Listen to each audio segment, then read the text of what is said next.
Ogni giorno che comincia con un caffè è un giorno perfetto, come facciamo ogni mattina del resto. Ma oggi non parleremo di questo, oggi parleremo del rapporto tra i cinesi e il cibo. Più conosciamo i cinesi e più ci si accorge che per loro il cibo non è solo un bisogno vitale, è molto di più. Il business, ogni evento speciale della vita di ogni persona, nuove amicizie, passa tutto per la tavola. C'è una frase molto popolare in Cina che fa Min Yi Shi Wei Tian, che significa letteralmente il popolo vede il cibo come il paradiso. E non siamo molto lontani dalla realtà, perché i cinesi dividono il tempo letteralmente con l'avvicendarsi dei pasti. In cinese si esprimono anche degli stati d'animo con delle analogie con il cibo. Ad esempio, pensate che essere geloso si dice Chi Zu, che è letteralmente mangiare l'aceto. Provate a pensare che qua in Cina, come altra forma di saluto, c'è Chi Fan Le Ma, che significa hai già mangiato? È strano però che per un popolo che vede il cibo come un'arte non ci sia un equivalente di buon appetito. Anche se ci sembra esagerato dare al cibo tutta questa importanza, questo modo di fare dei cinesi è una risposta ai decenni di carestie del secolo scorso. Infatti negli anni 80 la carne era cucinata solo durante le vacanze e la dieta era piuttosto monotona. E oggi la ricchezza nel cibo è, oltre che un segno di ospitalità, uno sfoggio di benessere, uno status symbol. Si deve mangiare 3 volte al giorno e in tempi prestabiliti. Forse è per questo che i cinesi in genere non hanno problemi di peso. Negli intervalli di tempo dedicati al mangiare, tutti i ristoranti sono affollati e gli ambulanti che vendono street food si riversano per le strade, pronti a servire il prossimo cliente. Una volta passata l'ora di punta, i ristoranti sono ancora aperti, ma dentro ci sono solo i ritardatari. Per il loro stile di vita e la mole di lavoro, molte persone non cucinano a casa, preferiscono fermarsi ai ristoranti o ordinare il cibo a domicilio. La giornata comincia con la colazione tra le 7 e le 9. Naturalmente a seconda del ruolo sociale, studente, impiegato, operaio, eccetera, la colazione può essere o anticipata o posticipata. I cinesi credono che la giornata debba cominciare con un pasto sostanzioso e non con un semplice caffè come facciamo noi in Europa. Pertanto loro si approcciano alla colazione con una filosofia diversa.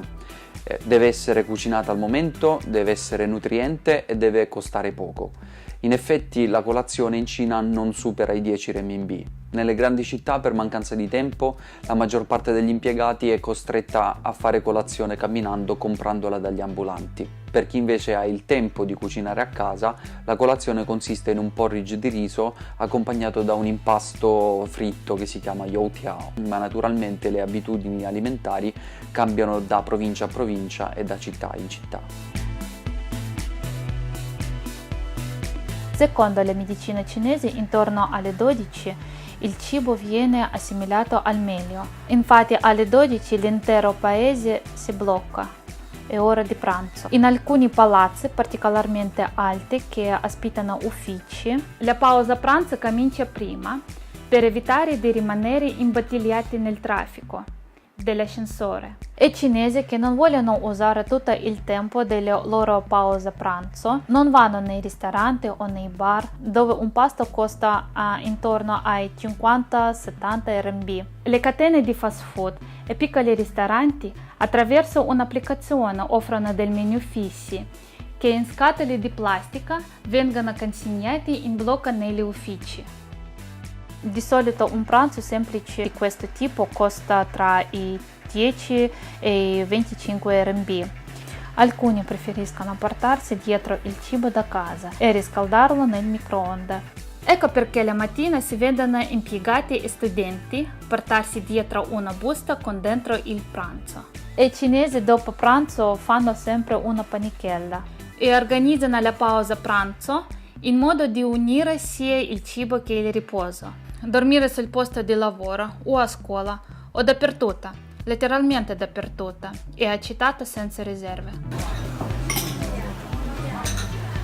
Di solito la giornata lavorativa in Cina finisce intorno alle 6 e chi non ha il tempo di tornare a casa si ferma al ristorante a mangiare qualcosa. Per i cinesi, anche se il pranzo si può mangiare in fretta e da soli, la cena è un pasto che va consumato lentamente e in compagnia di amici e familiari. Intorno alle 18 c'è l'ora di punta, per le strade, nella metro e anche nei ristoranti.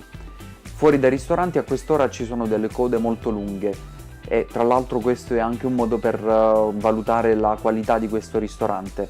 Quanto più lunga è la coda, tanto più buoni sono i piatti di questo ristorante. Ad ogni modo queste code si muovono in maniera molto veloce. La cena è il momento della giornata per prendersela con calma. Al contrario del pranzo è un momento in cui possiamo gustare tutti i sapori e godere di ogni boccone, attendendo la fine della giornata. Infine, mangiare è la chiave per la felicità dei cinesi. Bene, se vi è piaciuto questo video, mi raccomando, mettete mi piace, iscrivetevi al canale e noi ci vediamo al prossimo video. Ciao!